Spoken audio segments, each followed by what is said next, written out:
Welcome to What's New, Cause Talking. We have quite a few guests tonight. We will only have Iris to introduce them for you. This is Iris Hagen, Jean Henson. Iris Hagen, that was many years ago. Iris Vinson. Well, I remembered it. I didn't even catch that. Okay, who's going to talk first? Doesn't matter. Ladies will like first.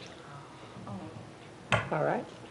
Ladies first. Ladies first. There we go. Okay, these young ladies are representing the Jerdafet, Joan Noel, and Brenda Hayden.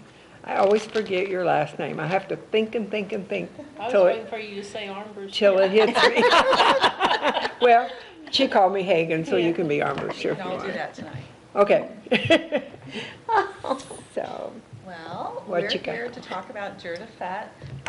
Some of you may have read in the paper that there's 3 directors, including Brenda and myself, that are, our term is ending in November.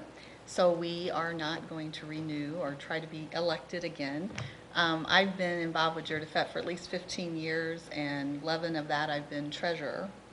And it's just, we're trying to get more people involved because basically there's about 4 of us that plan the event, and it's a large event for only 4 people to handle. And then we do get help that weekend, but it's time for new people to get involved in the community, and it's a lot of fun. I enjoy Jerdafet. That's not why I'm resigning, but I do a lot, and so does Brenda, and she'll share with you too, but it's time to get more people involved, and if you share those duties and spread them out, it's not so bad. that's right. Well, it's just Joan and I clicked, and we have our own little system. We've worked on it. And when we first started, we finally got it on a computer where we have, like in mid-June, we'd start what we call our 9 o'clock phone call. Either I call her or she calls me. And we would put the people that she get at the mailbox or application, we'd put them into the map and everything. But I just feel like it's time to step aside, let somebody come in that maybe they'll have fresh ideas. Maybe they have a different way they want to do it. But last week's meeting we had a good response. Several people said they were interested. Now, a lot of them said, well, I don't want to take it on my own. But yeah, we can understand you don't want to take it on your own. But I think it's time that I stepped aside for sure. And then Joan, she goes, well, if you're going, I'm going too. So. Well, when you work with someone for so long, we did become a team, and that was great. And that's what we're encouraging someone to take over the crafter part, to have a team. Because when you have 2 people, you bounce ideas off of each other, and it just helps, and it just runs a lot better. Yes. The craft vendor part, I believe, is the largest part. I mean, Brenda spends many hours putting the vendors into their assigned spots, and it takes a lot of time, and I just assist her with that. You mail out packets and things like that. But then I'm treasurer in addition to helping with Brenda. And the treasurer part is basically the same in any organization. Yeah. The little bit different is I go to the P.O. box and get the applications and do spreadsheets with the craft vendors and the food vendors. But I like using the computer, so to me, that was kind of fun, and that's something, you can do at home or whatever works. But, and then also we're looking for a secretary, which all 3 of those people would be on the board. And then the secretary is also Brenda, so you can kind of share that. So you guys have a double duty. Oh, yeah. Yeah. And Everyone does. We have the person that does the advertising also does the entertainment. And, Jamie, who's our president, does several things. She does the food vendors and several other things. Yeah. So, I mean, that's why I'm saying there's really 4 of us that are planning and organizing it. And then we have others that do help, like John Stupi helps that weekend on security, which is great. He's willing to be there all night. That's wonderful. Not everybody wants to do that. Right. Tim Conley helped us with Channel 5. We have a commercial that runs 5 and Channel 12 also. He helped us make contacts with that, and he also reviews our insurance for us. But he is also resigning. And then, who else? Jim Klein helps that Yeah. weekend. Jim He's a helps great on help Friday. all that weekend, so. But as far as planning it, it's basically Brenda, myself, and my daughter Carrie Knoll, and then Jamie Inman, so. So you're basically looking for, Help? right, but like 8 people would make a good, Oh, it would be, actually, Spread. yeah, 8 would be wonderful. The only people that come to the meetings is the board members. So we need at least 8, you know, we need 3 directors, like I said, to be on the board, but the chair, the craft person, I think should be at least 2. I just think that really helps. And then it would be great to have some other people, to maybe someone take over one of those other roles that people, especially Jamie, I think she does, God, several different things, opening ceremony and food and a couple other things. So it would be nice to divvy some of those things out. 8 would be wonderful. We had about, including officers, we had about 37 people come to the meeting, which well, was that's wonderful. great. A lot of them was the local organizations, because they realize this is how they make their money. They do really good that weekend on their sales, and I think some of them said that was their annual That's- revenue, you know. Right, That's so, probably basically so, what they yeah. work off of. yeah, so I the mean, more the we merrier. don't want to, my biggest fear before when Joan and I quit, said we was wanting to quit, was that if we didn't have Judy Fett one year, your vendors aren't gonna come back. Right. No. You'll lose them. And, Look what happened when they switched I it know. all around that Yeah. year. We lost a lot of. Lot of vendors. so, but a lot of people said, well, can you make it bigger? And I said, not with 4 people, you can't. And I wouldn't want to get it any Yeah. bigger without some extra help. Well, and like Brenda said, maybe they'll have new ideas. We're open to that. And the thing is, when you have 4 people, we're just trying to get through and get it done to get the show on. We don't have time to try to do new things. Right. Where if you get more people involved, you know, let someone else do some research and look into something.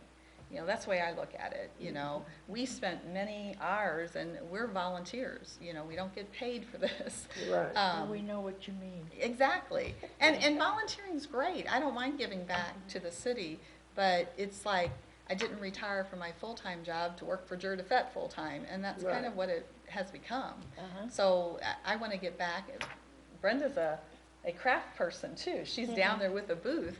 You know, she wants to be able to enjoy that, and I want to get a chair and sit with her and enjoy it too. Enjoy her craft. That's right. I have shade all day long, so. She has a good spot. And and people like to bring their lawn chairs, and where I'm set up at, they like to bring their lawn chairs and hang out and listen to the music. A lot of them like the people we have on Saturday morning, I can't remember who they are. Josh Driscoll. Josh Driscoll. And Down then- at Moses Austin, yeah. And then Sunday, we have, Vernon Vernon. Fleet, one of our Vernon Fleet. locals. Yeah, Yeah. And, you that's know, good. and it's Yeah. great to listen to, yeah, a lot of people, like Brenda said, they'll bring their chairs and sit down there and They want to sit enjoy out in the it, open, so. they don't want to be under a tent or anything, you Right. know. The Merrick Legion has their beer tent there, but there's people who just like to bring their lawn chairs and just hang out. Yeah, it's a great event. Yes, it's always hot. It's worse if it rains, but I think it's a great event for the community because all your restaurants, all your hotels are booked. You know, many That's true. people, yeah, benefit from this. You know, the Welcome Center, she kind of tracks who comes in and out, you know, and this past year, I think there was pretty good attendance. But, you know, yeah, the vendors are down, they've been down, but we're trying. We spend a lot on advertising, we go to shows and pass out flyers. I don't know if it's gonna grow, I have no idea, but I think having it is better than not having it, Right. because people still benefit from it, so. So we're having another meeting, it's Thursday, October 17th, to try to get, if we missed anybody last week, it's gonna be, or I guess it was last week, whenever it was, we're trying to just get the word out, what it's about. So if anybody has any questions about Jura Fett, or wants to know what we do, or what we need, that would be a great meeting to come to. And then hopefully in November, we'll get back on track, and we're gonna do our elections and hopefully move forward. Where do you hold It's your a- meetings? It's at Cafe Genevieve at 6 o'clock. And this one, October 17th, normally we have it the first weekend of the month, but there was some conflicts, so that's why we're having a special meeting on the 17th, and then I don't know for sure what date Jamie's gonna have the November one, but we'll definitely get that in the paper and make sure everybody Okay, knows. your meetings are open to the public. Yes, then. they are. Yep. Yep, every month. But the only months we don't meet is, November and, November, Or- December, and January. well, we do meet in November, I take that back, it's Yeah. elections. It's December and December and January, January. yeah. So. Sometimes February, depending on the weather. Weather, right. But it's just a chance to find out what we do and what it's all about. And like I said, I formed friendships through this. I mean, I've enjoyed getting to know Brenda, and I love the Jurdafet. I want it to continue. I am willing to help this next year. Anyone that steps up that wants to do Bee Treasure, I am willing to work with them as little or as much as they want me to. I mean, I don't mind. I kind of planned on doing the show next year, but then I'd like to take a break. And I already told Jamie, it doesn't mean I won't come to meetings and get involved maybe some way, but I just don't want to do the role that I've done for the last 11 years. There's somebody who has questions who takes over the crafts. I mean, I have no problem with helping them out, showing them where they are. Joan always laughs at me because if somebody needs to know where somebody's at, she said, I'll just ask Brenda, she'll point it right out to them.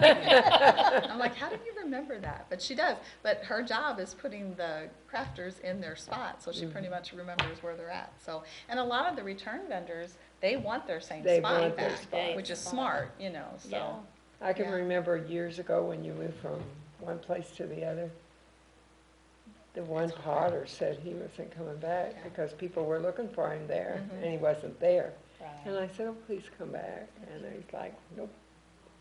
Well, there's challenges, like if a store opens, you know, maybe there wasn't a store there last year, so we could put someone there, and then the next year there's Right. someone in the store, and we I can't think block this them is and when they stuff. were up in the parking lot where the flags are at. Oh, yeah, that years was they years were ago, there, too, yeah. Yeah, so, And he's a very good potter. wow. Yeah. So- May I throw a comment Sure, in here? sure. That I just want to say to you two, and this is as an organization that, we're all affected by it, we all try to make things Right. work. But it's always been a delight working with you two. Well, thank you. That, Thank it's like, Robbie will say, oh, we need to talk to the Jurdafet ladies. And sometimes, various meetings make you want to, shoot yourself. Yeah. Never come away from meeting with you all and wanting to shoot ourselves. But you're always so, and during the thing, it's like you're just doing your jobs and you're not freaking out. It's really impressive. And, I hope everybody says thank you to you. And Well, we're we gonna don't hear say- that very much, so I do appreciate that. Okay, so thank you. And certainly understand you guys finding a time to pass on to somebody else, but I sure hope they find folks as helpful and cheerful as you two. Well, thank you. Like I said, we do manage to have some fun in there.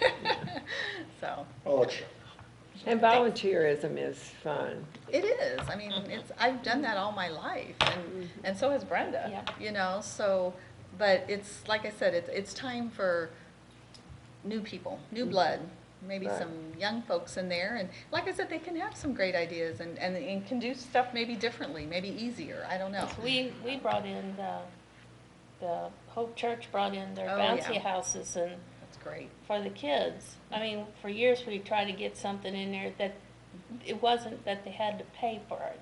Right. The bouncy houses are all free, and the area we put them in, none of the crafters wanted to set up in that area because it slopes. It's a hillside. So it was shaded. It worked out perfect for them to Yeah. put their bouncy houses in there, and it's all free. The kids can go in there anytime they, during the show time. And the ice cream man liked it too. Oh, yeah, it's great for ice cream sales. Right next to it. All right, next time. Well, and Because every year he comes down, he I'm says, hot, I want ice cream. Yeah. no, he comes every So day and he good. goes, Are the bouncy houses gonna be next to me? Yeah, the bouncy houses will be there. Well, and there's not many places you can go and something's free for the kids. So I Right. think, hopefully the parents enjoy that. And it's not really designed so much for children, it is a craft show. Right. But Yeah. some bring their kids and it's fine, so at least we have a little something for them to do, so. Where they can't say, I'm bored, I wanna go home. I know. I'm bored, I wanna go home. Oh, gosh, but we would just kind of want to spread the word and let people know that we're looking for help and, hopefully they'll come to the meeting on the 17th and learn a little bit more about Jerdapet and what we need. How many Oh. years have you done it? I've been probably 15. I think Brenda's done it since she could walk. Forever. probably. What's your favorite memory? My favorite memory? Yeah. Oh, I don't know. I don't really have well, I'd say meeting the people. We have Vel Marshall. How long's she been coming? From day one. Yeah, meeting her. I never really knew who she was, and she's an artist. I She's think such a joy. she is wonderful. She And is. I was with She missed it J98 one comes year. over and does an interview. And I sat in on that interview and I was just blown away by her. So it's so neat meeting the people and getting to know them over the years. So that's probably the coolest thing. Yeah. I will miss some of them. I have to, well, I'll come back and visit. Well, this last show, I really didn't say anything out loud that I was getting out of it. But well, you tell one vendor and it just goes down the through, pipe. yeah. Oh. And they were all coming up, you can't. I said, yeah, I can.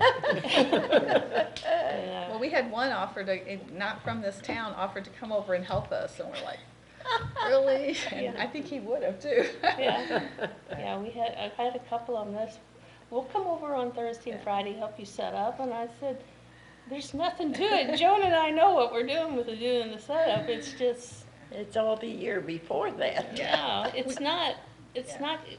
a show that just falls out of the sky on Thursday evening. I mean, it's an Right. all-year thing because Plan. we take prepaids up until March 15th, and you'd be surprised how many people put that money in there so they can get their spot back. And, well, just this year alone, we had, what, 25? Mhm. And now people have mailed them in, so we're over 30, I think. Yeah. So, but and that's the time-consuming spot. Where we are talking back and forth. I'm keying it in, she's putting it on the map, and we spend a lot of time talking on the phone. Our husbands both know at 9 o'clock that phone's going to ring, my house or hers, and that's we kind of set that time aside that's when we're going to do this. So but we do it practically every night for what, a month? Especially About more. about mid-June on. Yeah, pretty crazy, so, but So have you, maybe thought about kids in school? I mean, they couldn't do a lot, but they could maybe take some of the It's less really, busy jobs. well, as far as helping us at the actual event, the problem there is it's right before school starts and all these kids are in their sports programs and they're in their practices and they have a busy schedule. Oh, they do, very And much, it's yes. hard. Kids are way too busy nowadays. I can't say that they wouldn't help us, it's just, I don't think they have the time.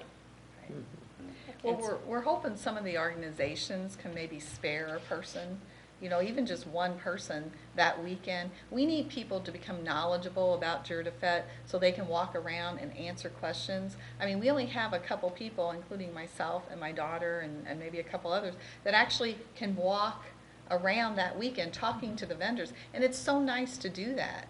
And this year I didn't get to talk to half of them because I was dealing with other issues. So, but you have to be knowledgeable to be able to answer their questions. So, if we could get just a few people that would want to come to the meetings and learn and understand, and then that weekend, kind of out there on the street talking and visiting. I mean, we need to represent our city. And Right. that's what I think we're really lacking. We just kind of set them up and then we're like, okay, hope everything goes okay. Where I used to always have time and I'd go talk to every one of them. And most of them said they really appreciated it. They said, I go to most shows and we never talk to anybody. So I thought, well, now we're missing that piece. Right. And I don't know, maybe it's just me, but I just think that's what we should be doing, so. So we'll see. Yep. Okay, so hopefully you'll get a lot of response. I hope so. And we were real happy with the meeting the other night, and like Brenda said, few people did say, hey, you know, we're very interested, so now we'll see if they'll So continue to in follow this up. community calendar, Mhm. did you put a We little will. blurb in there? Or, yeah, we'll put the meeting in, is that what you mean? The meeting date? and what you're needing also. Okay. Yeah. Right. Yeah, I have to contact. Or the else write Heritage. an article and give it to He did, Toby did. He had a very, he came to our meeting, and then Jamie also went to the city meeting, and that was in the paper too. So we have really good coverage with that, so. You can and tell think- I don't read the paper all the way through. Well, and we've sent letters to all the organizations that are at the show, and then my daughter went to as many businesses that she could reach out to in Main Street and down in that downtown area. Oh, that okay. She felt it affected them. So we gave them a letter letting them know about the last meeting. So, and I think that's why we had such a large turnout, so. Good. But we'll definitely spread the word on this one too, so. Yeah. Oh, yeah. Well, I hope Hopefully you there'll be find, some yeah. watching our show and. Yes, that's right. So that would be great. So thanks for having us. We appreciate it. Okay. And everybody out there, pass it around that this can be seen on YouTube. And if you girls want to give where you can be reached or your telephone number or whatever, you can Do you do wanna it. just do And the- then if they if they watch the Jamie's. rerun, Jamie gave her some, I don't never saw it either. I can't. Maybe where the meeting is again? Yeah, the meeting is October 17th at 6 o'clock at Cafe Genevieve. Basically, they could reach Jamie, but I'd have to look up herself. She's happy if anybody wants to contact her. Sorry. She gave that at the meeting the other night, that, Yeah. you know, they can contact her Mhm. and leave a message, and she'll get back to them. and Right. she does. Yeah, she's When good you about leave that. messages, she always calls you But back. her number is 883-6045, and that's Jamie Inman, and she's the best source to contact. And then she would, I mean, she can answer pretty much any question that's thrown at her, so. Right. Well, much success. We hope you find somebody to replace you. I think we will. I felt really good after the Yeah. meeting, so hopefully we will. And like I said, we're happy to work with them a little bit and get them lined up and help them get going. Okay, good deal. Yeah, Thank you. yeah. Well, thanks for coming on. Mhm. No Appreciate it. problem. Thank you for bringing this to the attention of everybody. Do what? We need that attention. You Yeah. brought this attention to Right, everybody, and right. we need that. And that's why we've been People trying to to know. spread the word, so. Right. Okay, so now we have the French Colonial Center for Life, is that correct? Okay, Center for French Colonial. Oh, we got it all backwards, That's, okay. that's okay. Okay. It's- You're not the Thank you, first. Bruce. You're not the first, you won't be the last. I won't And be the last. and just a reminder, the property, the center and the historic properties like Bolduc House and Lemire House, Jean-Baptiste Valley, those are all owned by the National Society of Colonial Dames of America in the state of Missouri. And we work for French Colonial America, which is a separate nonprofit Oh, really? that manages, we have a contract with the Dames where we manage the properties and do the programming at the sites. Speaking of programming, that's what we wanted to talk about today. Okay, just go right Because ahead, yeah. here's a secret about museums. A lot of people think, oh, you build a museum and you sit back and you watch all the people come in and that's all, and that's not what you do. No, because it's what we call the inoculation theory of museums. It's like getting your tetanus shot.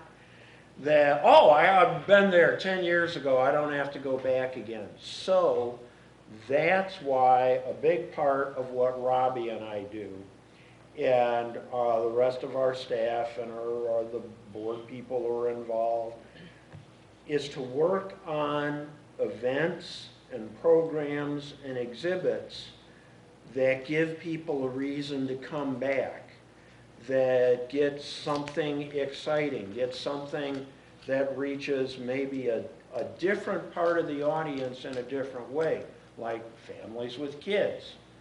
And people, or like right now, we have a nice little temporary exhibit.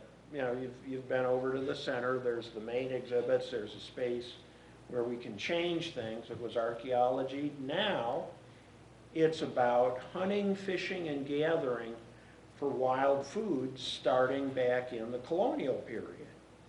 And it's a great little exhibit. We had help from Jim Duncan, who is some of the folks here know Jim, historic gunsmith. He worked for Department of Conservation. He was State Museum Director back in the 80s. But he's also Osage. And so he brings that Native American perspective. And it's a real interesting mix of traditions and stories. And especially you think around here, you know, populate, well, there are, you know, people who care a great deal about the tradition of hunting and fishing and even the, you know, wild plants. And so it's really connected with some people. It's a lot of fun. We had fun putting it together. That's going to be up until probably April-ish. April-ish, thank you, April-ish, to use the technical scientific term. But there's all these other programs we have going on right now, Yeah, so or that are coming up. I think Jeff was last here in the spring, right? Talking about some of the stuff we The had. spring, was Going it on that? here. Yeah, I think it Yeah. was. It feels like a million years ago. Oh, yeah.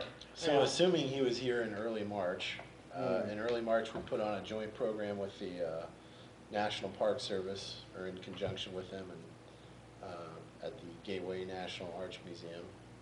And we had a program on women of St. Genevieve and some historical women from St. Genevieve. We put that program on at the Arch.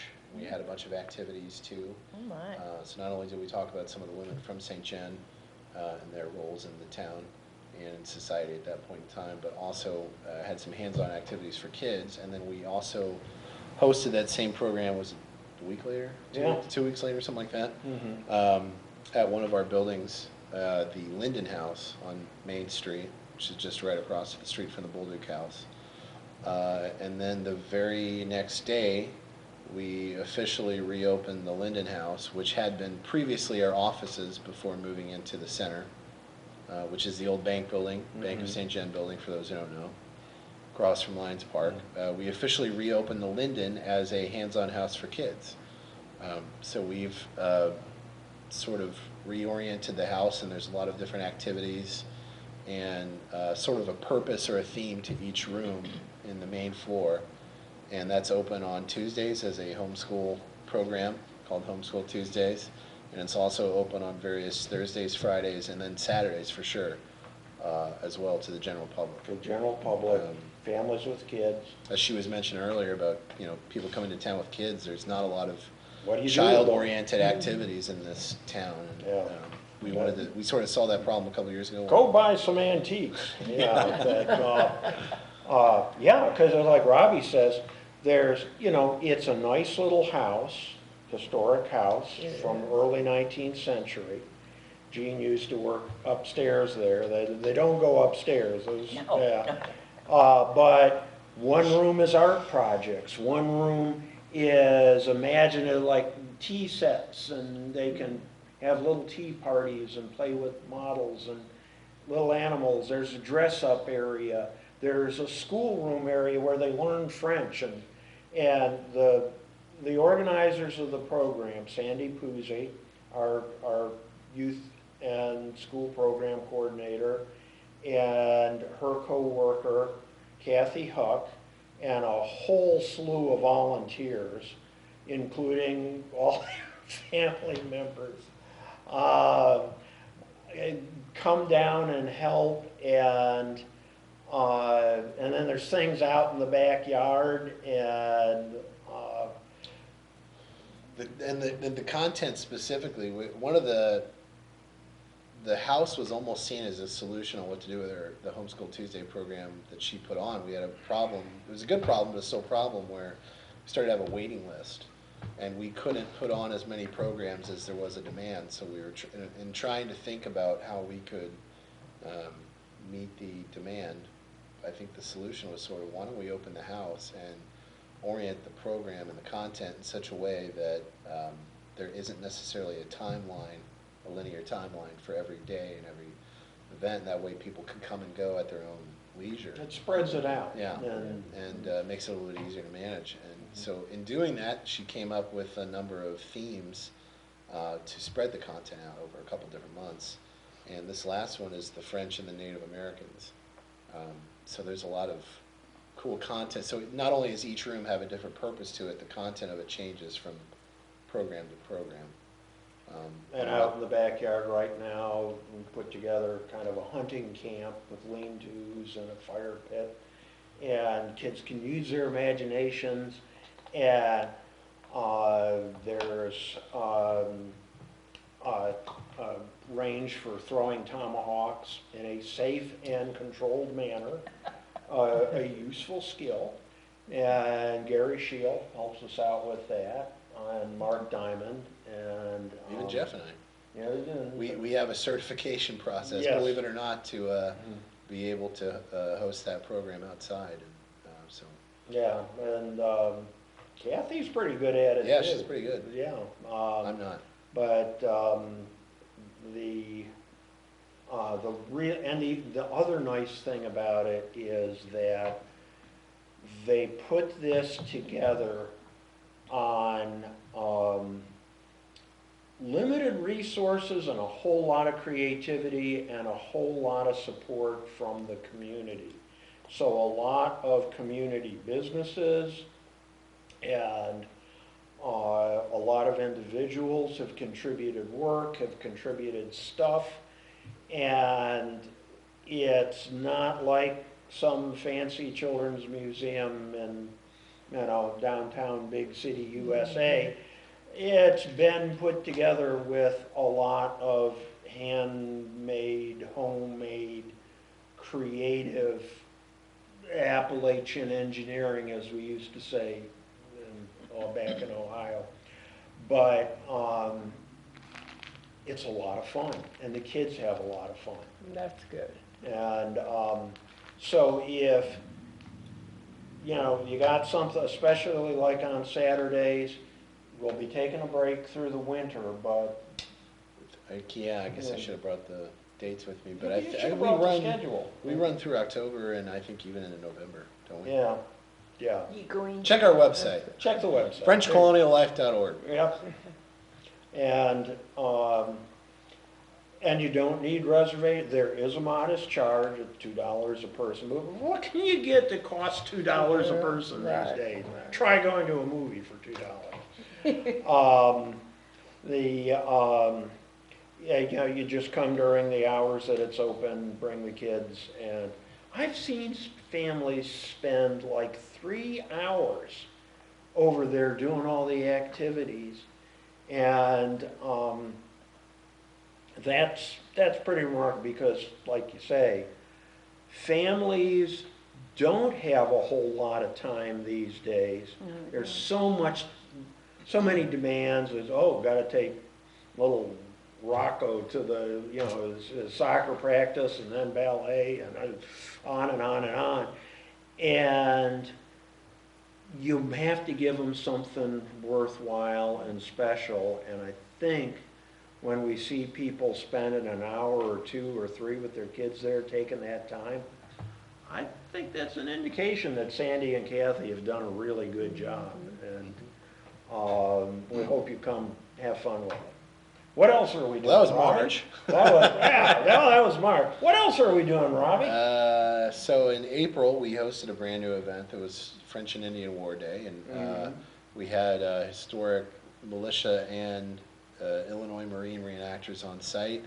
Bob Mueller is a local town historian and member of the St. Genevieve Militia, and probably a couple other reenactment groups as well. Yeah. Came and gave a lecture and presentation that was filmed it up on TV. It should be on the YouTube channel. And We also had a strategic board game that is sort of like Risk, but oriented for the French and Indian War. And we had a little bit of a game contest, and some kids came out and really had a lot of fun with that. That was our April event, and in May we participated in Garden Walk, and we also opened up the brand new exhibit that Jeff spoke about earlier. The hunting, fishing, and Hunting, Fishing, Gathering. Was it the first weekend, I think, right? Yeah. Yeah. Yeah. Week, maybe 2 weeks later was our walk, or And, Garden Walk. and we had Jim, the historian and Osage elder, was in the exhibit, and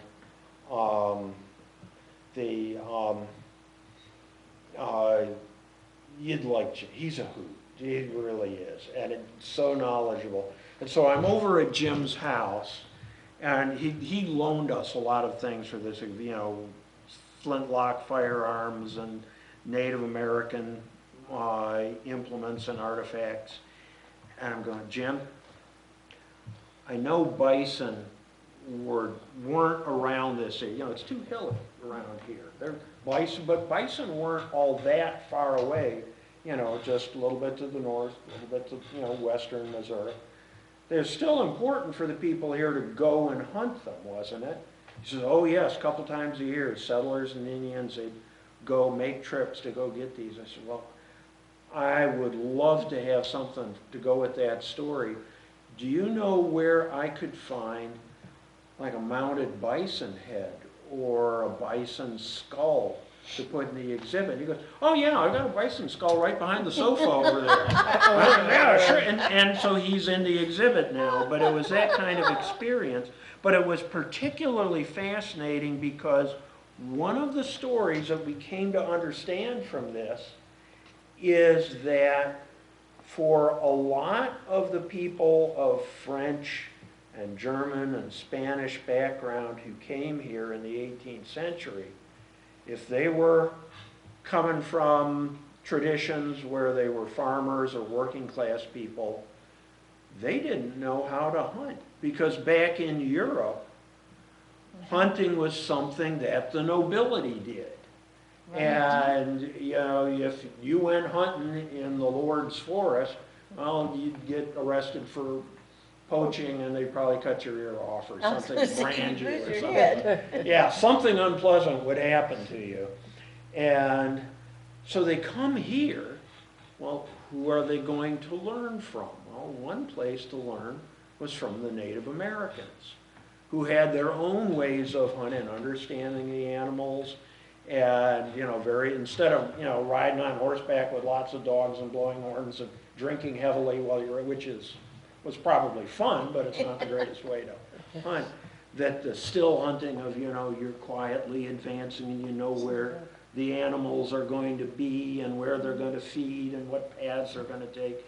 And so it was another interesting element of coming to understand what these different cultures were providing to each other.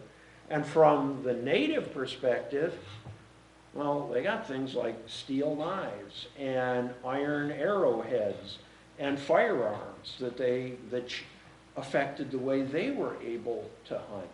It was a lot of fun. It was a lot of fun. And I think it's a fun exhibit, and it was great because among other things, besides things we borrowed from Jim, Roseanne, our office manager, she got the mounted white-tailed deer head out of her basement, the husband of Frank, and harvested sometime. And she got something out of it too by getting it out of the house. By getting it out of the house. So she was really happy, and it helped the exhibit. And so, you know, when we do these projects, they all tend to be a group effort. This is a free exhibit, by the way, so if you haven't seen it, there's no reason not to. We're open 7 days a week, so come on down. Yeah, come down to the center and take a look at it, and we'll be happy to talk to you about it. It's 2 free exhibits. You can spend an hour and a half there easy. Mm-hmm. So then in June, we had the French Heritage Festival that we participated in. It's a town event. We participated in that. You know, the other thing that we were doing in May and June was We've been talking for a couple of years about repairing some of the mud-based chinking on the Louis Bolduc house. So the way these French houses are constructed, for those who don't know, they're vertical. I guess the really easy way of saying it is vertical log, which is sort of a watering down. Another way of saying it, a more sophisticated way of saying it would be vertical timber frame infill. And the infill is sort of a mud-based mortar mixture. And over the years, being outside and not having any kind of real protection against it, vermin and critters and nefarious creatures get at it. Mud daubers think it's just heaven. Carpenter bees, Yeah, things like that. So we've noticed a lot of points that needed fixing and correcting, and so we started doing that right at the end of April. And There's a little more of a story to this. Okay, I'm gonna tell you a little more of a story. just like stories. All right, I'm a storyteller. So- Don't be too long. We have to tell them about the stories in October. No, All right, that's well, okay. It's like we're going till 8, right? 8 or 8:30, whichever. Okay. We well, okay, well, start talking too much stories, throw something. Start Take it now, I'm so gonna we'll kick get it. it done. All right, thank you, Gene. So we started looking because historically, they would do this repair to the bousillage and they whitewash the building The bousillage is the name of for the chinking, the mud. Stuff, yeah. Yeah, and you do it once a year. And it was actually a job that mostly the women and the children would do. But it hadn't been done for a while. It was overdue. So we started getting some bids and on having, real skilled professionals do this. And like these bids for doing this, I'll be honest, it ran like $30,000 to $50,000. Oh, my gosh. And that was Robbie's reaction. To play in the And, mud. You gotta play in mud. And he said, well, by golly. What do you do? I'm a mud consultant. He's a mud I'm a mud specialist, usually. And so he talks to Jesse Francis and to Donna Roush over at Felix. Jesse Francis is a curator for Faust Park. in Yeah, and is an Chesterfield. expert in it, does research. He learns how to do it. And he and Bill Stang spent 2 months out there. And Oh, my gosh. and some of the rest of us, well, we came and patched it, but it was Bill and Robbie did this. And then Robbie said, okay, we got to get the right kind of whitewash, which is basically lime and Yeah, it's lime, water, depending on the region you're in, there's salt, and I guess there's, some varying degrees of mixture and proper, I don't want to say, it's been a long day, I don't want to say dosage, but the proper recipe. yeah.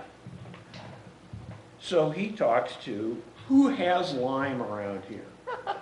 Mississippi Lime. Now, this is very cool because Mississippi Lime, is Matthews family, including Harry B. Matthews, who founded the company. They were the original people that put in a lot of the money and effort, and Mississippi Lime employees helped with restoring Bolduc House back in the 1950s. So this young man convinces them to research and make and donate the whitewash. And then our friend Tom French. Yeah, I would assume he's okay with me saying he was a big help. Tom French from the, oh boy, I don't know if I'll remember what his title is. He's a big wig. Tom's he's a he really who good. gets things done. Yes, he Yeah. who gets things done, VP. He was a big help in this, and he's got a team of employees, and he would, as a team building and community outreach program for them, they came and we had 10 employees come out twice and help our assistant curator and I whitewashed the building on 2 different days. We were able to get 2 coats each day. It dries pretty quick and it adheres well. And it was a lot of fun. You know, That's, not only was it a big help from them, I mean, Tom was a huge help, and he had some people behind the scenes helping out and doing some research, and coordinated with me, and we talked a couple different times about, I think we should do this, or we shouldn't do this, or we should do that, and we did a little bit of research on it, and, not only was the company, but Tom specifically was a big help. big help, and we're Yeah. extremely grateful to them. That's wonderful. It seems to me, this has been 5, 6 years back or so, that they let some children to show them how to do it. Yeah, there was Because I think it was so around much. 2010, 2011, there was so it's not quite been a decade. There was a bussiage and a whitewash And repair. they had kids show, to just do it, to show them what it was, what they were doing. Yeah. And it's been since 2011, because I, And it was interesting because you could see where there were certain parts where work had been done, but it was all about this kid height. And it was, everything above that was all crumbly and everything, but right along here at kid height, you had this evidence, even that was a long time ago. So it was important to do this. And then to help keep moving along, one of the next things we started on in the summer was living history.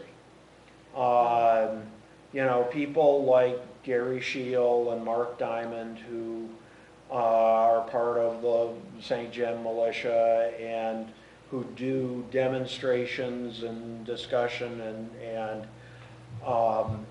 and we decided we'd coordinate this with other places in town, like the Welcome Center had been doing some things with craft, and Felix Valley had some people that they wanted, so we kind of figured out we'd spread it out through the week at different sites. Our couple of days were Wednesdays and Fridays in the summer.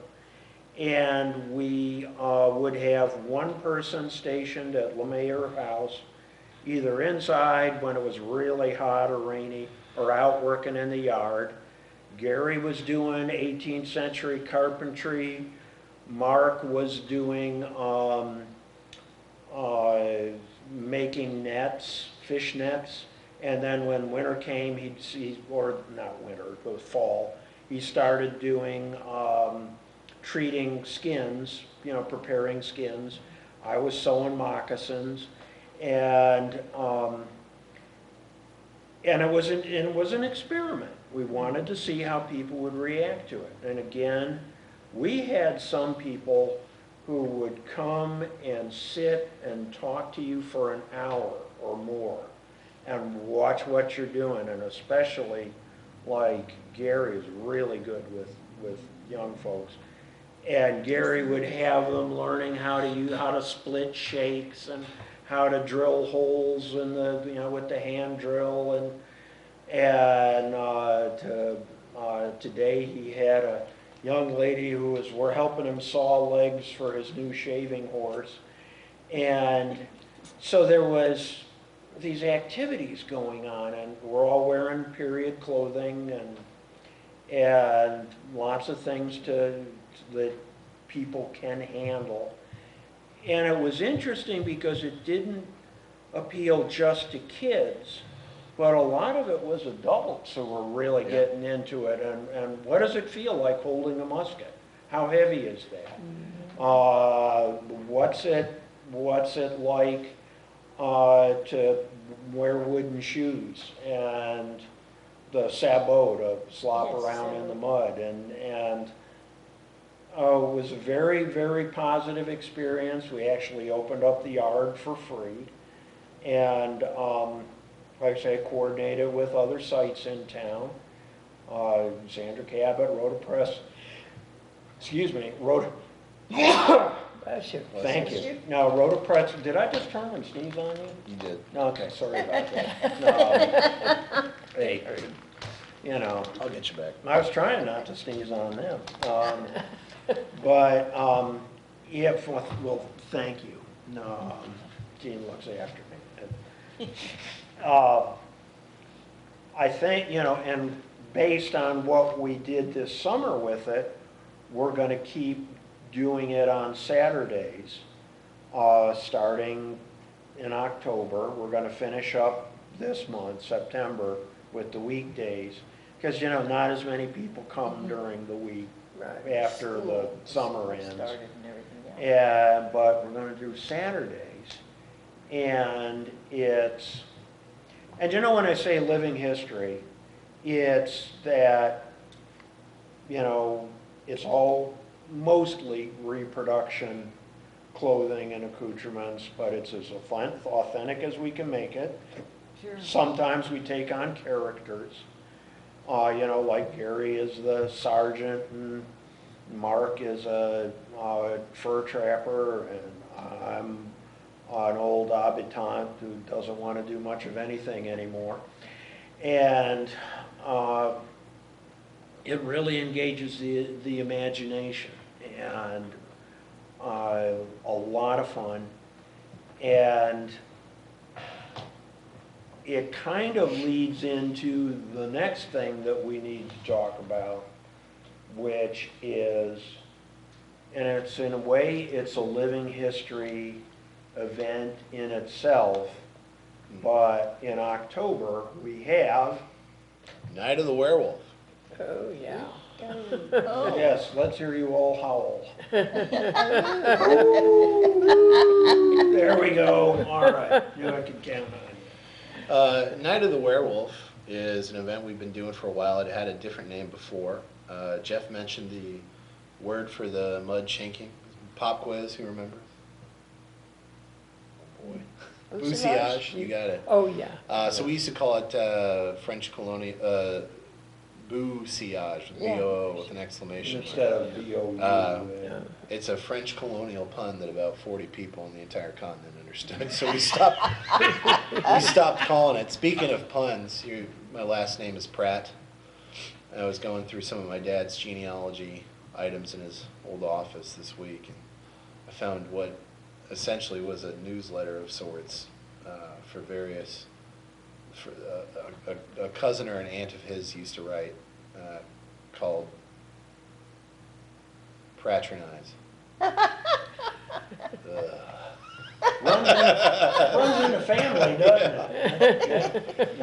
it? So we started calling it Night of the Werewolf, but it's been a werewolf themed.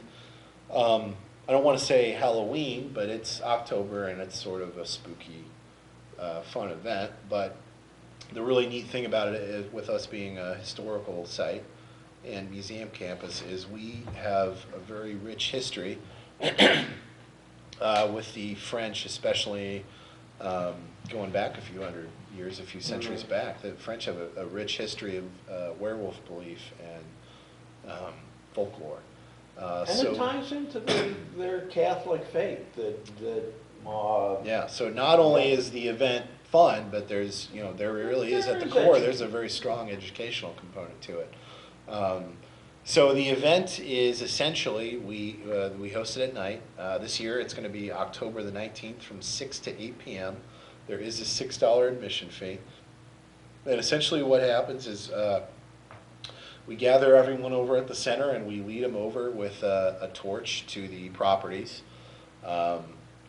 There are fires and torches all over the grounds, and we don't have any lights on in the houses, and we've got candles and various lights and torches and fires in the houses as well. And we conduct candle-led tours of the Bolduc house. There are, it's not period quite, but it's still pretty fun for October, cider and s'mores around a campfire. There's stories and folklore around a second campfire. This year we're adding 3. So basically the yards behind the Bolduc and Lemire house are full of various different activities going on. There are some werewolves running loose and that try to sort of interrupt the tours and are intermittently interrupting the outside activities. Members of the St. Genevieve Militia are on site and are patrolling for the werewolves. They've got their silver bullets. If anybody wants one, we've got it. We sell them in the shop. So, what do you think the key to shooting a silver bullet from the Wolfman movie, or to shooting a werewolf? I just gave it away. It's a silver bullet. Yeah. But in the movies, and what we all know in the stories is you kill him, but you're saving his soul. So Okay. what they truly believed was all you needed to do was wound them with a silver bullet, enough to draw blood. The bullet had to be etched with a cross and dipped in holy water. Not at the time of shooting. Before You got to that. dry it. You run into some issues with moisture. Before that, yeah. And ideally, you used a page from a prayer book or a Bible as a patch for your musket as well. How about that? Yeah. And so we sort of teach about that, and I don't want to give all the details away, but we also talk about, you know, what they believed would lead one to becoming a werewolf. Spoiler alert, it's not just getting bitten. It really, as Jeff said, it really does tie into the faith. There's a lot of sort of morality to it. If you fall victim to sin and you do X, Y, and Z, you could put yourself in trouble of becoming a werewolf. So how we about that? talk about that a little bit at the fires as well, and not only just the stories, and the militia recount some sightings they've had when they were younger. And the really cool thing that we're going to add to it this year is, since we've launched the hands-on house for kids over at the Linden House, we are going to have the Linden House open as well.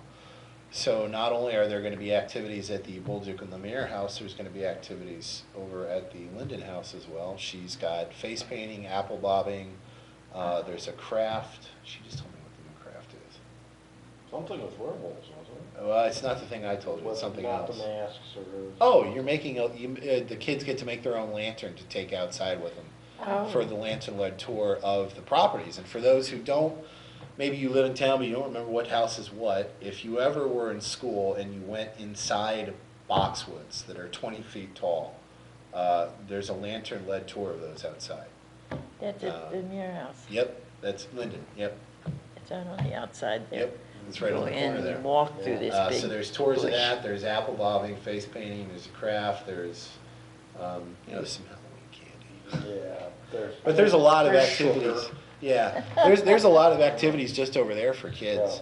And so we're, it's kind of like when Joan and Brenda here, they're talking about, you want an event to keep growing, you gotta keep reinventing it and adding things. Well, we're trying to do the best we can with this to keep adding new things and learning from the previous year and go, oh my goodness, that didn't work. And you try to fix it and come up with something. So like Robbie was saying, we're gonna have multiple storytellers, including Bob Mueller's gonna help us out. And the militia, Gary's gonna be there as the sergeant. He'll be at the Gary's good. headquarters, Yeah. gathering reports from the werewolf patrols. Yeah, so that's right. That's one of the activities we're adding this year too, is you can have the militia train you, and we're going to be sending participants out on werewolf patrols around town. Yeah, so, and you may see some werewolves out there, because werewolves have been reported in the area, or maybe it's just really hairy guys. Somebody with a big beard. I'm not Italian, don't look at me. Now, this is gonna be on when? This is Saturday, October the 19th.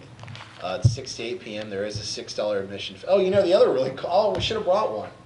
The other really cool thing we're adding this year is that we have a t-shirt for it. Oh, yeah. Yeah.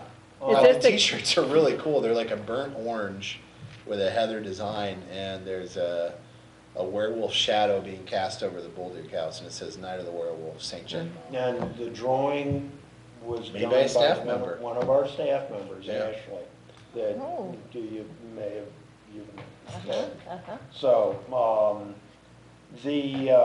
So the Night of the Werewolf is for all ages, not Yeah, just yeah. children. Well, we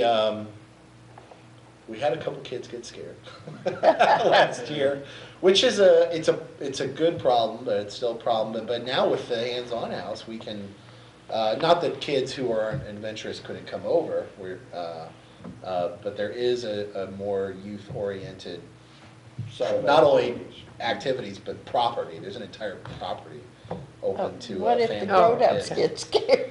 Well, if the grown-ups get scared, they can go apple bombing over at the Well, Linden. where That's do you okay. go to get the tickets? And So to get the tickets, we are in the process, and hopefully we can remedy the issue, but we do not have an online gift shop right now. You can get tickets the night of, and you can also find it on Groupon.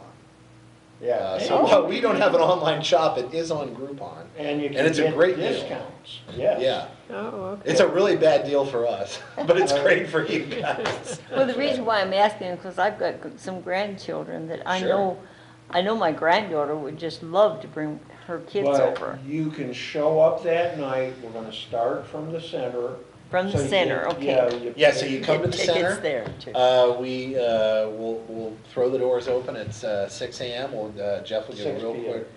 Yeah. 6 You want to go there at 6 a.m.? Okay. I have been over there at 6 a.m.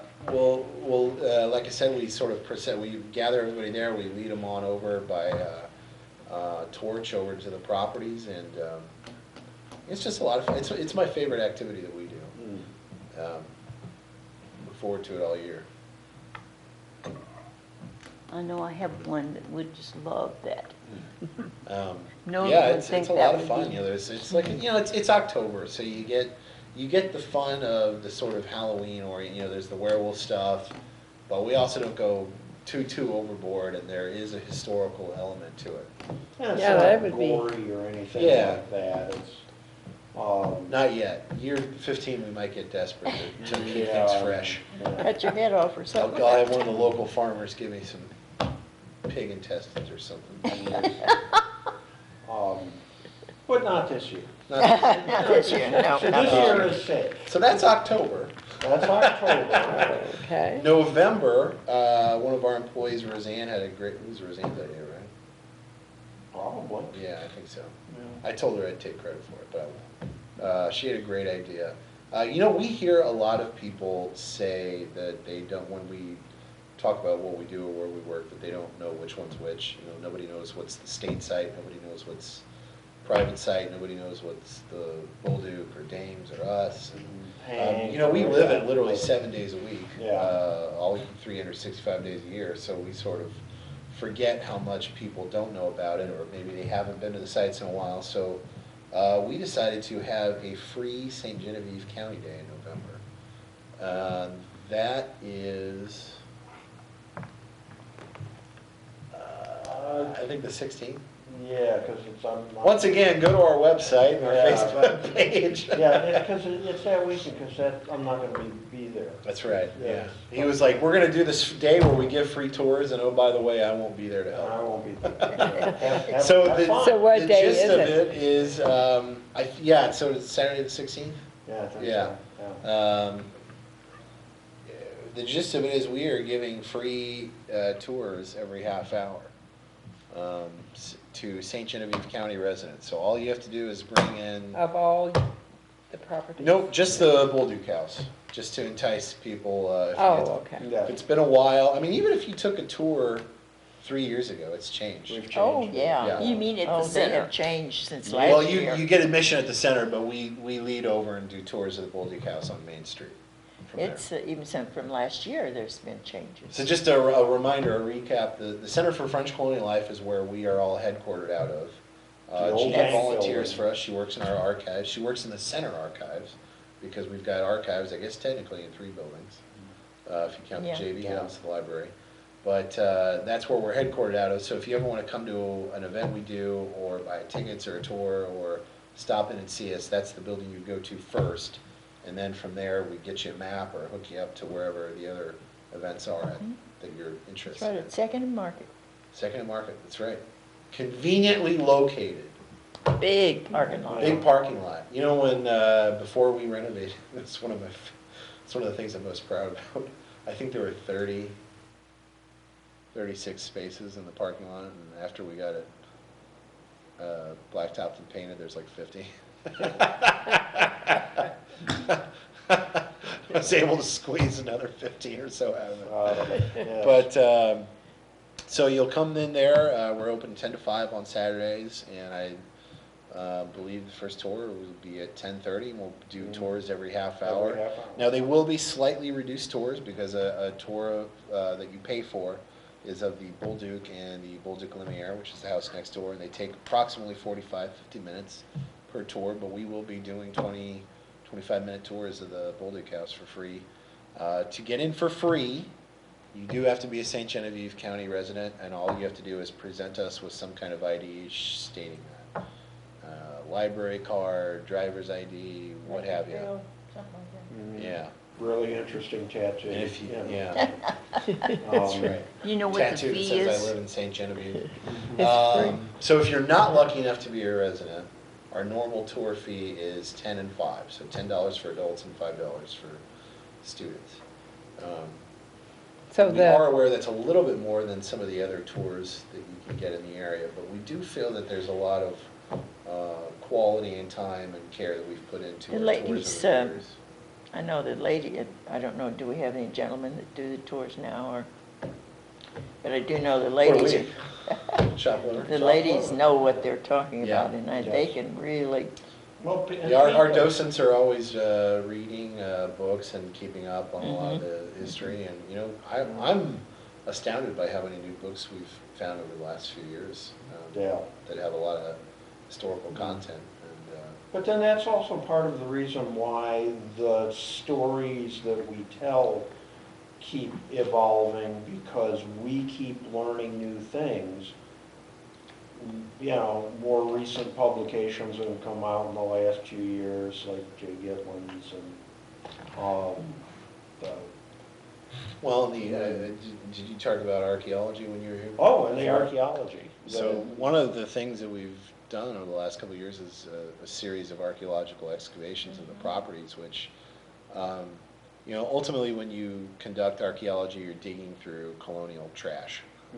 Other people's garbage yeah, from yeah. long ago. As you can imagine, but probably haven't really considered, they didn't have anything to do with their trash but burn it. So you go through their burn sites or their privies, even lovelier, and that's where they threw old broken things away. And those broken things give a glimpse of to what life was like on a day-to-day basis for those people. I mean, it's not just food bones, it's animal bones. You find clothing articles and Buttons and buttons broken and pottery broken and gun china pieces and things like that. Do you ever dig to find house ruins or things like that? Funny you Speaking should of- mention that. So the first real excavation we did was in 2016 of the historic Francois Vallée 2 house. they're on Gabourey. Where was Right that? there on Gabourey, a lot of people know it as the Sex Hour House. It's the plot sandwich right there in the middle, and there was a soda factory right next to it for a number of years, way back. And a lot of people. is that where Sex Hour Bottling was? Yes, Yes. you got it. Yeah. No, it was a different one. I'm kidding. You gotta watch him like a hawk. So Francois Vallée too was a commandant of colonial Saint Genevieve, and the Vallée family is very, very wealthy, to-do family. And the building as it stands now is a 4-room with a kitchen and bathroom addition on it. And it's roughly about half the size of the Louis Bolduc house. And there were some local people and some sort of Francophile history buffs who did not think that it could actually be his house because it was too small. So it's probably, even though it's legally titled that, it's probably like a slave quarters or an outbuilding of some kind that got added on to over the years. And the other interesting note was that right there on the corner where the Mecker Library is, that the Foundation for the Restoration of St. Gen have their headquarters at, that stone Kiel-Schwent house. That was said to have been where his house was, and his house was said to have been destroyed or damaged, I think is the term used most, during the 1812 New Madrid earthquakes. So that can't be his house, it's gotta be an outbuilding, right? So we start looking at the house and how it's built, and start looking at the foundations, go up in the attic and start looking around, trying to find where the chimney is, right? Because we want to look through the burn. Find where the chimney is, and while they're digging around where the chimney was, they find the remains of a cedar post stockade going towards the Kiel-Schwein house. And that's the second really interesting find. On day, I think it was like day 2, or you weren't here yet. Day 2 or 3, we found the stone foundation of an outbuilding that we didn't know existed. And we're still not entirely sure what it was, but we think it was a bake oven. It wasn't like 12 by 12 dimensions or something like that. So, and there was ash and burn in the middle of it, so we thought maybe it's a kitchen of some sort. And now we're thinking it might be a bread oven, or the remains of a bread oven, I should say. So anyway, we see this remains of this post going right up to the property line. And then, but you know, the dig's only 2 weeks or so, so we ran out of time. So we came back to it the next year, and we had permission from the property owner to dig on that next property over.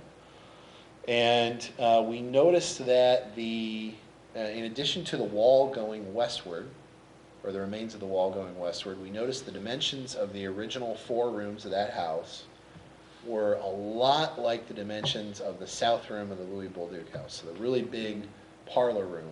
It's not really a Yeah. Not a parlor. parlor, But- but we need to stop using Using that word. term. Yeah. So the room everyone thinks is a parlor, but it's a south But room. isn't, yeah. That's the current working title. And it's not just similar dimensions, it's built in the same way, with So all these not just the vertical logs, logs. but specifically the ceiling has what seems to be salvaged logs from the old town. Giant 10 by 10 timbers going east-west over the ceiling. Just from one sill to another. And that's different in the south room of the Bolduc from the north room Yeah, construction. which we think Which- is the earlier room.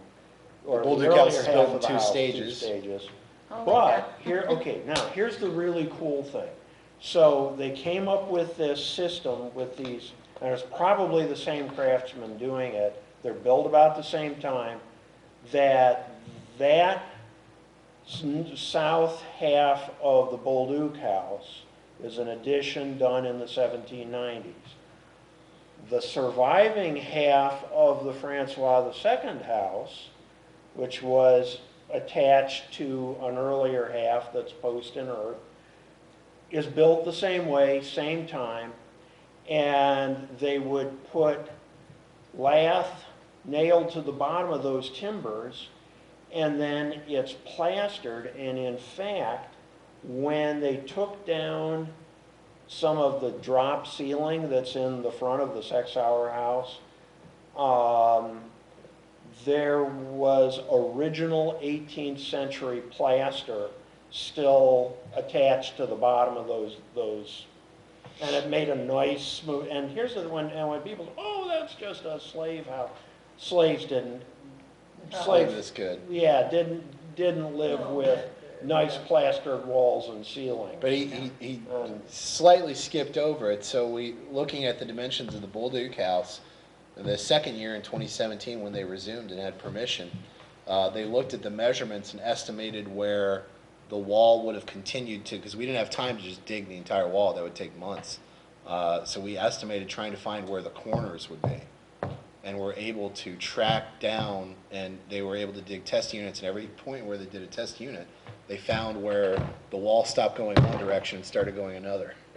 So they were able to trace down, and yeah, we essentially pretty much proved that what's standing now is the surviving newer addition to the Francois Valley 2 house, which was post in-ground and was probably heavily damaged by the New Madrid earthquake. So the French, especially at that time, had a very rich history of not letting anything go to waste, so it was damaged probably beyond being able to repair or practically repair, so they probably just took the posts out. And that's what's sort of left is this sort of, you know, when you've got a stick and wet, when you're a kid and you're playing with a stick and wet sand at the beach, and you start moving it around and you can see that little circle thing going on.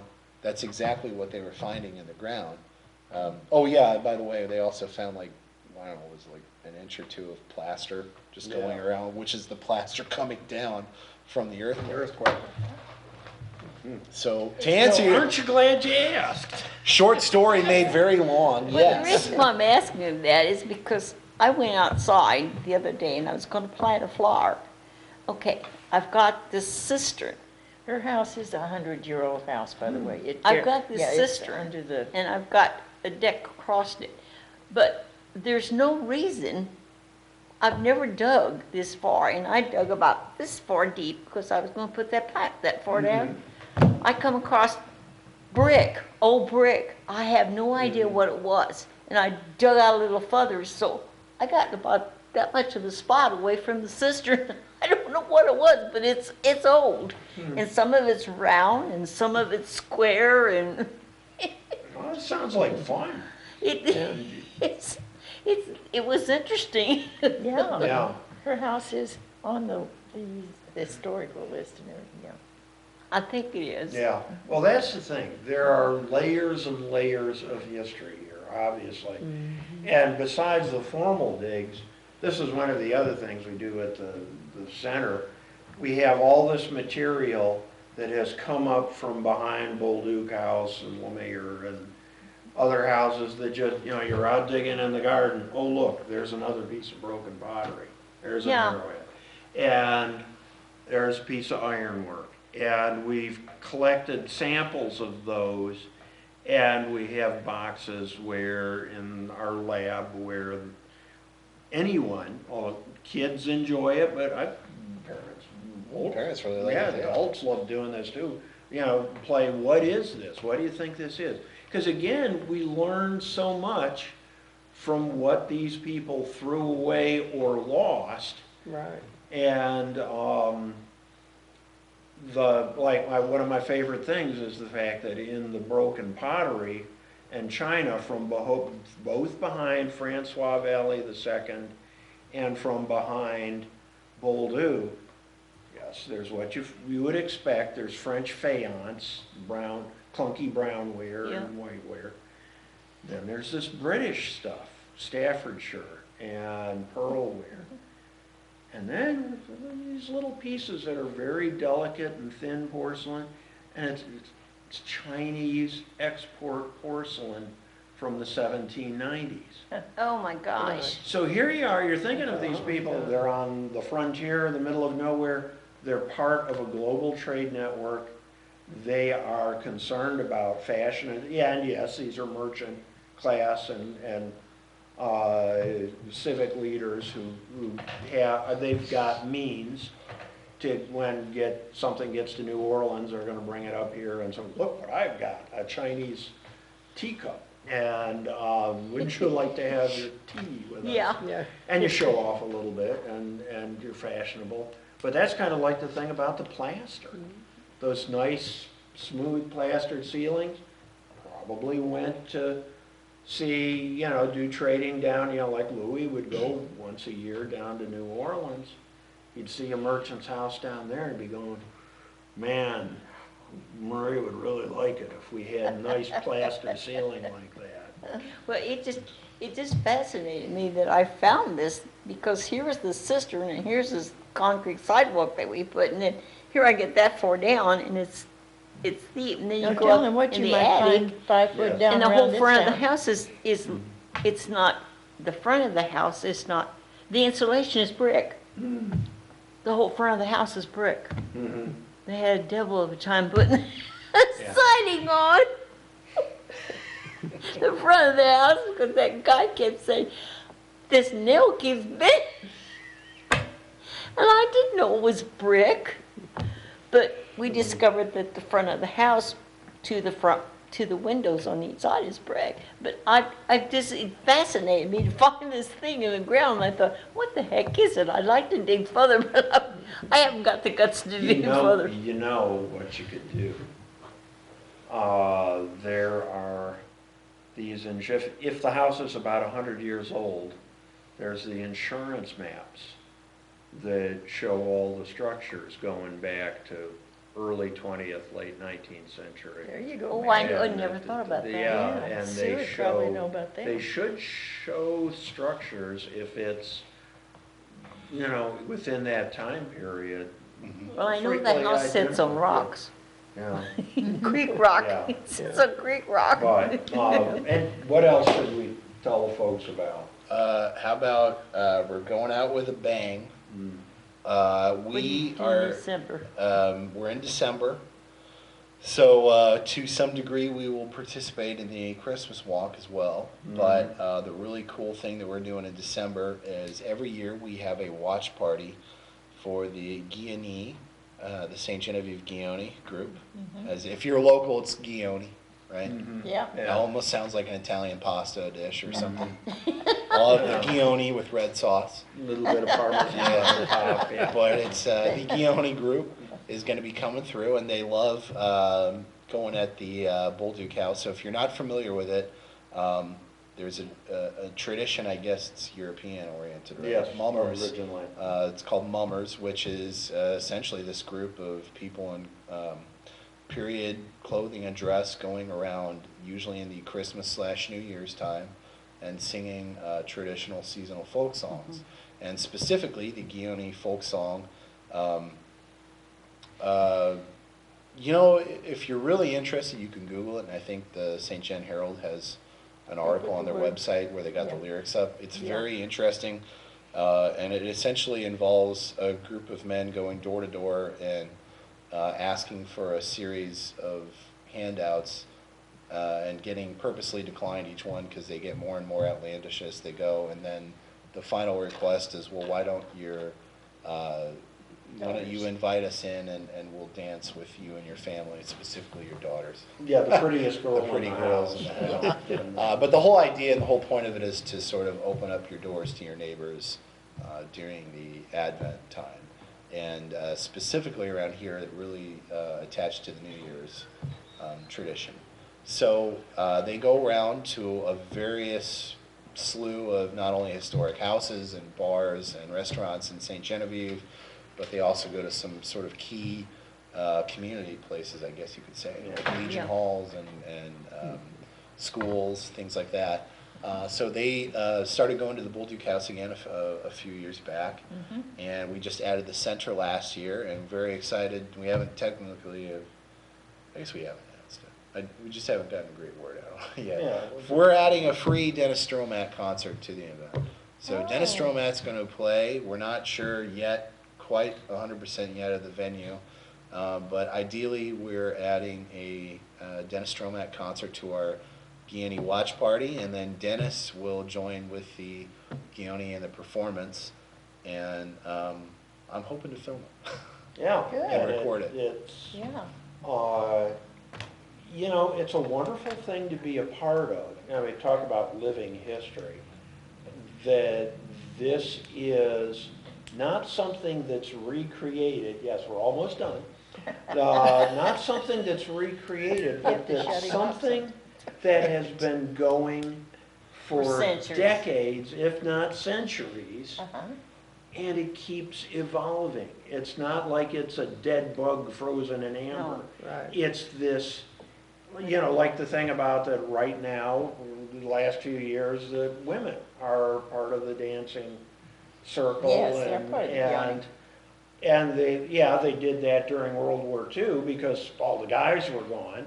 Right. But when the guys came back, they switched back. But it's that nobody's going, oh no, we can't do that. They never did that. That it's evolving. Well, of course, that's fun. Let's do it that way. And just like that the outfits change. And people get to choose their own outfit. Well, I think I'll dress like the Pope this year. And I'll be Santa Claus. And I'll be, you know, an Indian chief. And it's fascinating, and it is so much fun that we're really pleased and happy to be one of the host venues for it. Well, it's wonderful what you've all said. It's been really interesting. Well, if you want to know more, and if you're interested, or if there's things we haven't gone over, because again, like I said, we live Yeah. this 7 days a week, 365 days a year. And I'm getting old, my memory's shot. Join the party. Sound pretty good to Let's me. all sit around and forget stuff. Yeah. If you want to say something mean to him, do it. He'll forget. in He'll 10 forget. minutes. And then Robbie will come rescue. Yeah. I'll Come push to him the over. rescue. But if you want to know more about who we are and what we do, there is a Facebook page you can follow. It is literally called the Center for French Colonial Life, and the Bolduc House Center is the French spelling. It's CENTRE. Our website is FrenchColonialLife.org. Our phone number is 573-883-3105. We're open 7 days a week, Monday through Saturday, 10 a.m. to 5 p.m., Sunday noon to 5 p.m. We do tours every hour of the historic Bolduc and Bolduc Lumiere houses. That's 1788 and approximately 1820. Yeah. Yeah. And then the hands-on house is open on Tuesdays from 9 to 4? 3. 9 to 3. Saturdays 9 to 3. And Thursday by appointment for school field trips. That's an add-on that you can pay for. If you're a teacher interested in coming on down, we have student programs, and every student group tour has the option free of charge to add on a hands-on activity if you have enough time at our site. We have a Lincoln log style vertical log house that your students can help construct.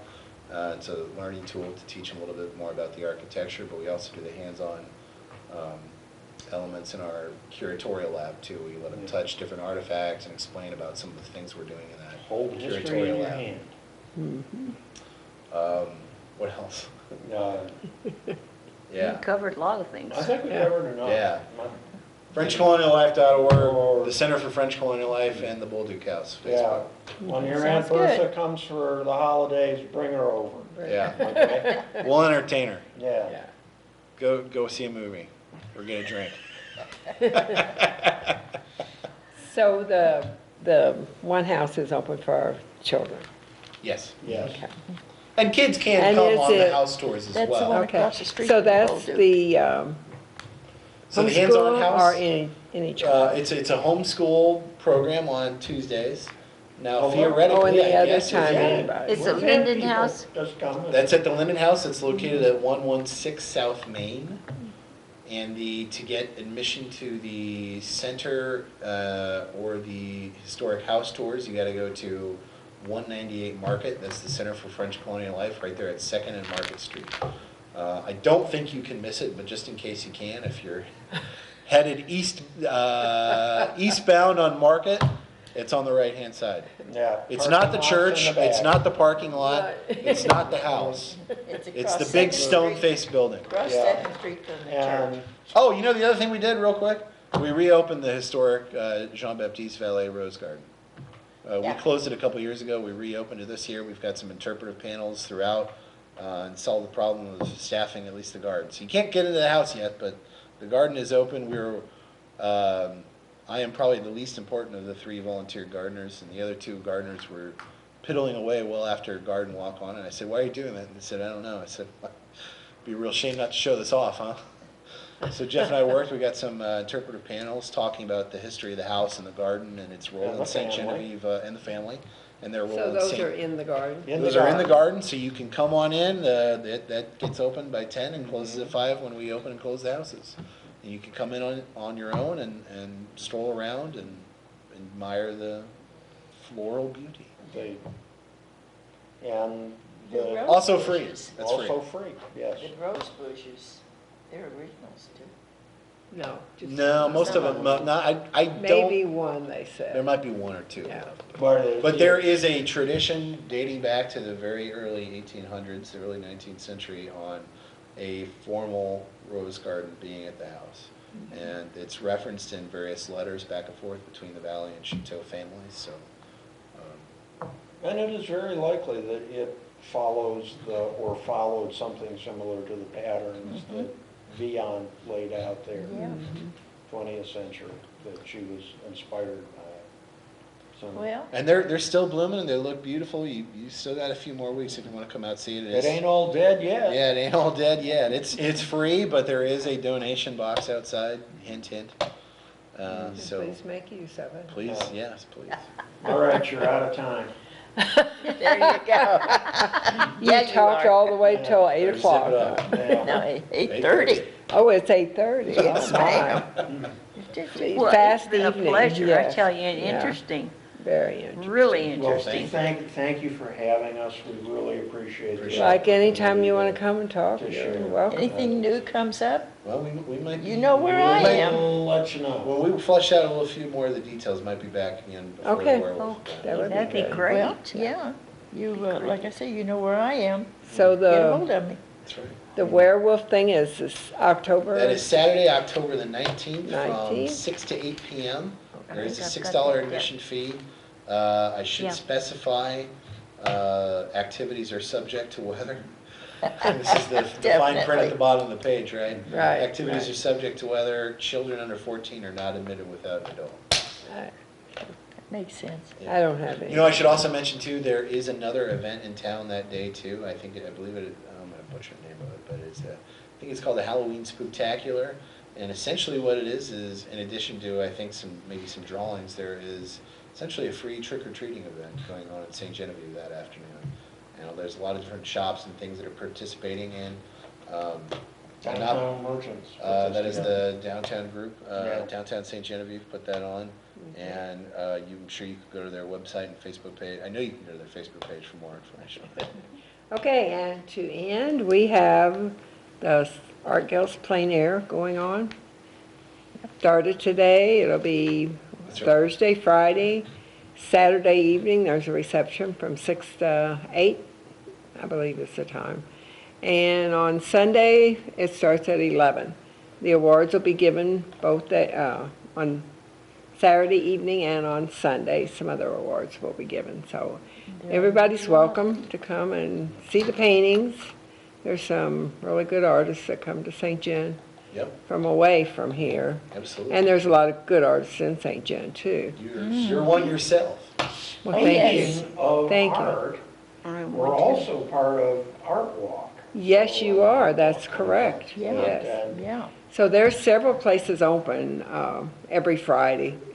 Too numerous to mention, Too because you numerous to always mention, but forget yes. someone, and that's not That's for nice. sure. Yeah, but So. we've been opening up and hosting. That's very nice. Yeah, and It's it's a very been nice It's venue. been a lot of fun having the artists come in with their work. And Gina's gonna be there with her rocks, and is that where she's at Gina's your over. place? Or at the Welcome Is Center? it Jean Reeves over? No.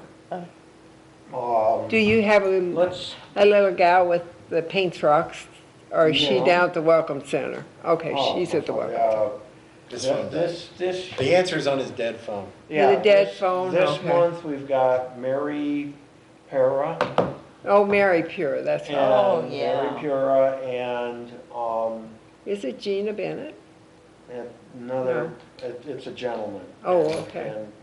And I, Oh, I thought it was the other way around. that Mary Check our was at the Facebook page, wedding. we'll get the info. That's a good idea, Yeah. yeah. But I thought Mary was at the Welcome Center, but she's at the center. she's with us this Okay. Friday. Okay. So, everybody, go to the paints, go to Plein Air. If you don't paint, come on to the reception on Saturday and on Sunday. The paintings will be for sale. And you can pick up some beautiful work, so. Definitely. And see the awards, which are always nice. And then go to Fourth Friday, on Friday evening, 6 to 9 p.m. okay? And also coming up later on will be the Rural Heritage, and Bob Mueller was here telling you about the encampment, which is on Saturday the 28th also, so you can attend that. So a lot going on in There's St. a lot Genevieve. going on here. Always, Always. always, so. Every weekend. You can look in the St. Genevieve Herald on websites, and I think St. Gen Tourism, you can pick up a lot. Most everything's listed on there, so. thank you for watching us tonight. We appreciate all you guys out there in the audience, and we appreciate our you guests. being on. Thank you Yes, for having us. Thank you for having us. learned a lot. We did, yes. Well, there will be a quiz. There will be a quiz. Okay, we'll answer your quiz. Good night to you all, and thank you for watching. Good night, everybody. Good night. Good night, Charlie. Good night, Charlie.